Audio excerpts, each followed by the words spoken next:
નથી સાહેબ, સતી થવાની જરૂર છે, તમારો ધર્મ સંભાળવાની જરૂર છે. તમારી પવિત્રતા, તમારી મર્યાદા એ મોટા મોટું આભૂષણ છે. એવું જગતને નહીં, સંતોને પણ એવી રેણી કેણી બધાની ફરજ છે. અને જેની એવી રેણી કેણી હશે એને કોઈ મેકઅપની જરૂર નથી, કોઈ ટીલા ટપકા માળાની સાહેબ, તમારે કોઈ દેખાવ કરવાની જરૂર નથી. તમારો ધર્મ તમે સંભાળો. અને સંતો જોડે સત્સંગમાં જઈને આ શીખવાનું છે કે મારો ધર્મ શું છે. જાડેજા મારો ધર્મ બતાવો કે છે.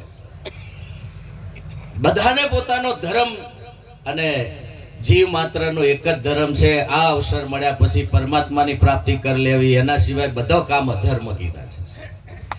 મોટા મોટું નુકસાન છે જો આ અવસરમાં તમે તમારું લક્ષ્ય નહીં લઈ લો. સંતો શાસ્ત્રો કહે છે ને, કહે છે શાસ્ત્રો વગાડી ઢોલ વસ્તુ વોરી લેને અણમોલ. પાછું કેવું સરસ, મારા આ મહાપુરુષોના અનુભવના વચનો તો જુઓ તો ખરા. મોઘો માલ મફત વેચાય, ખાલી હાથે સિદ્ધને જાવે, ફરીને આવે આવો કોલ, વસ્તુ હોરી લેને અનમોલ. સાહેબ, મોઘા મોઘો માલ જેનું મૂલ્ય કોઈ ના કરી શકે એવો અમૂલ્ય સંતો કોઈ દાડો કોઈનો કશું ચાર્જ લીધો. આ જગતમાં બધું ફીથી મળે છે, શિક્ષણ પણ ફીથી મળે છે, કેળવણી બધું જ ફીથી મળે છે. અત્યારે તો મેકઅપ કરવાના 50,000 લે. તમે એક અવસરમાં ખાલી પણ સાહેબ પવિત્ર કરવાનું સંત કદી એક ચાર્જ લીધો? તમને જીવન મુક્ત કરવાનો બોલો એક પૈસો કોઈને ચૂકવ્યો હોય તો કે છે? અરે એટલે કહે છે કે મોઘો માલ મફત વેચાય. બીજું બધું ચાર્જેબલ છે, છતાં તમે ચાર્જ ચૂકવી લો છો, પણ આ મફતમાં લેવાની વસ્તુ તમે લઈ શકતા નથી. કેટલા દરિદ્ર થયા, કેટલા આપણે લાપરવાહ છીએ. આ પ્રત્યેક પલ તમારી એવી કિંમતી જાય છે, પલ ઘડી તારી લાખ સવાની, જોજે જોજે જિંદગી. કેટલો કિંમતી સમય તમારો વેડફાઈ રહેશે. તમારો સાહેબ, મને એક વસ્તુનો સાક્ષાત્કાર હંમેશા થાય છે, ગિરધારીરામ મહારાજ સંત સભામાં પ્રવેશો ને એટલે સાહેબ આનંદ આનંદ ને સંતના દર્શનથી જ બધું સુખ થાય છે. અને હું કહું છું, આટલું અહીંથી સુખ મળતું હોય તો બીજે ચોય ભટકવાની જરૂર નથી. અને ભાગ્યશાળી કોણ હશે જે સંતને સ્વરૂપને પામ્યો હોય? કદાચ સંતના દર્શનથી આટલું જ, પણ એ સુખમાં ભળી ગયો હોય અને એના રૂપ બની ગયો હોય તો એ કેટલો ભાગ્યશાળી. એના ઉપર કેટલી બધી સંતોએ કૃપા કરી. એમના નિરાત દેશ રૂડો રળિયામણો નથી કેતો, જીવ બ્રહ્મનો આ મેળો છે.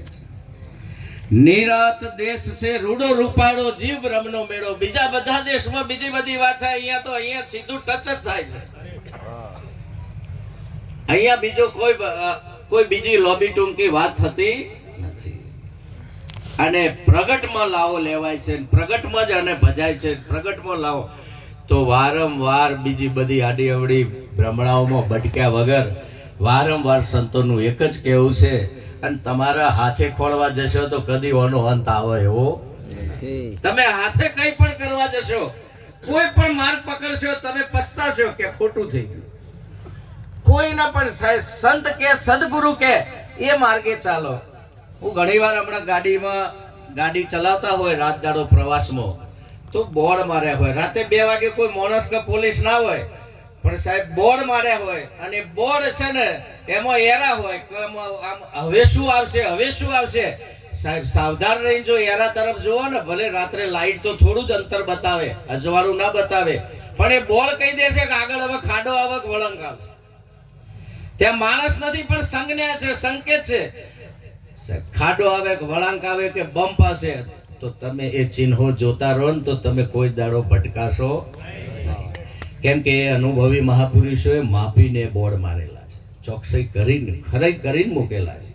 મારા સદગુરુ સંતોના વચનો આવા નક્કી કરેલા છે. હવે શું આવશે, હવે શું આવશે તમને ખબર નથી કે શું આવશે, પણ સદગુરુ સંતને પૂછજો અને એના વચનો ઉપર વિશ્વાસ રાખી અને એને સમર્પણ કરજો. ચીલા ચાલુ લોકાલોકી હાથે કરીને હલકા સિદ્ધને પડો છો કેવું માનીને હવે જાગો. ઘેર ઘેર ભીખ સિદ્ધને માગો છો અને ગમે એટલું મથો તોય કદી કોઈ દાડો કશું તમે તમારું કરી શકતા. હાલ વર્તમાનમાં મોટામાં મોટી WHO દ્વારા સર્વે કરવામાં આવ્યો અને રિસર્ચમાં એવો રિપોર્ટ આવ્યો કે સાહેબ જેટલા માતા પિતા પોતાના પરિવારથી દુખી છે ને એટલું જગત એને દુખી નહીં કરતું. સાહેબ માતા પિતા જગતથી દુખી નથી પણ ઘરથી દુખી છે. લો વિચાર કરો કેવો પોક્યું આપણું સંકલ્પ. આપણે શું વિદ્યા ભણાવી, આપણે શું સંસ્કાર આપ્યા. કોઈ સાહેબ જન્મ જે સંતને આપે જનેતા તેને કહીએ છે. બન્યા ભગવાન ભિખારી કરણ કુંતા તણો જાયો. બન્યા ભગવાન ભિખારી. સાહેબ મેદાનમાં ઉતરે ને એ પહેલા આખી હામેની સેના બીવાય કે હવે શું થશે, હવે કરણ આવે છે. સાહેબ ભગવાનને ઉઠીને જાગીને વચનમાં બાંધવા પડે. બધા જઈને બોધી કાઢે વચનમાં કે તમે માપમાં રહેજો, તમે તો શું કરી નાખશો. એમ બધાય કવચ કુંડળ માગી જાય, કોઈ એ વખતે બધા માગે છે. કેવી તાકાત હશે, કેવી તપસ્યા હશે. સાહેબે જનેતાનું દૂધ કેવું હશે કે ખાલી જન્મ આપ્યો છે ને તોય સાહેબ એ લોહીને એને જાળવી રાખ્યું છે. જન્મ જે સંત આપે સાહેબ, જેના કુખેથી તમે વિચાર કરો તમારી કુખેથી શું જન્મ લે છે.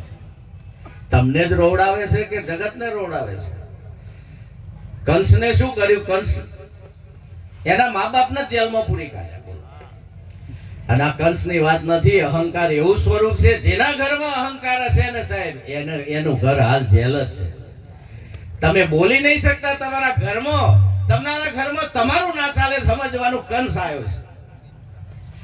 આપણા ઘરમાં આપણું ના ચાલે તો સાહેબ સમજવાનું કે આપણે જેલમાં ને. અને આવા અનેક બંધનો છે અને આ બંધનોને કોણ કાપી શકે? કેવલ સદગુરુ સંત કાપી શકે. આવી અનેક જેલોને કાપવાની તાકાત.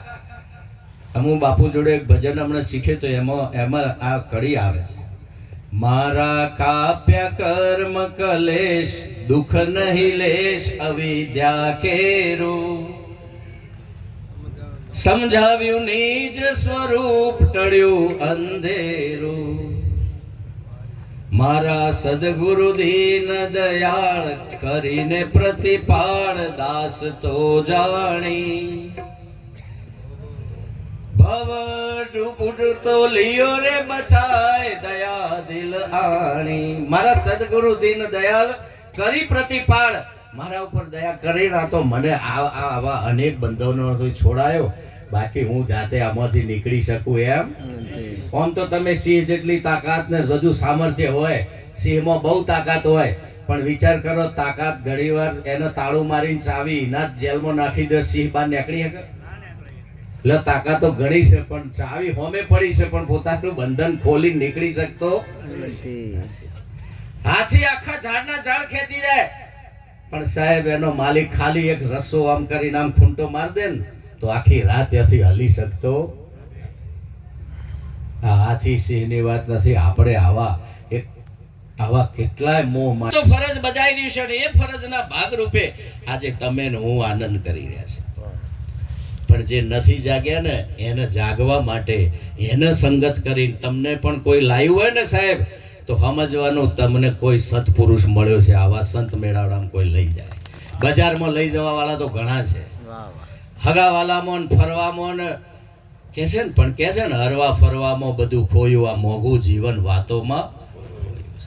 એવું તો બહુ વેડફાવે પણ સાહેબ ઉદ્ધાર કરે એ કોણ લઈ જાય? તમને તમારું કલ્યાણ શેમાં છે? તમારું શ્રેષ્ઠ કર્મ કયું છે? મનુષ્ય જન્મને મળ્યા પછી ભાગવત હોય કે ગીતા હોય કે વેદ હોય પુરાણ હોય, પહેલો પ્રશ્ન એક જ જિજ્ઞાસુ ભાવે પૂછે છે કે આ કલ્યાણ આ કાયામાં આયા પછી મારો પહેલો ધર્મ કયો? કેવું કયું કાર્ય કરી લઉં કે મારે પાછળ પસ્તાવો થાય? અને એના સમાધાન માટે પણ એ બધામાં કદાચ ના પ્રવેશ કરો, વાંચી શકો પણ નિર્ણય ના લઈ શકો. માટે એક મોટી પરંપરા સદગુરુ મહારાજની ચાલે છે. આજે ગુરુ પૂર્ણિમાનો માહોલ કહેવાય છે. જે દિવસે આપણને સદગુરુ સંતના સાનિધ્યમાં સાહેબ સ્થાન મળ્યું ને એટલે સમજવાનું આપણે ગુરુ પૂર્ણિમા થઈ ગઈ. સાહેબ સંતનો પગ પડે, સંતનો હાથ પડે, સંતની નજર પડે એટલી તો લાયકાત રાખજો કે આપણા ઘરમાં ક્યારે કોઈ સંત પધારે. બીજું બધું તમે લાવી શકો પણ જોજો વર્ષમાં કોઈ દાડ સંતને લાવી શકો છો કે નહીં. એટલી કમાઈ આપણે કરી કે ના કરી. તો આવો સાવધાન થવા માટે મેળાવડો છે. જે થયા છે એમને કોટી કોટી વંદન, જે થયા છે એ બીજાને મુક્ત કરવા માટે સંત મહિમા જગાડી રહેશે. બાપુના સાનિધ્યમાં બાપુના વંદન અને બાપુને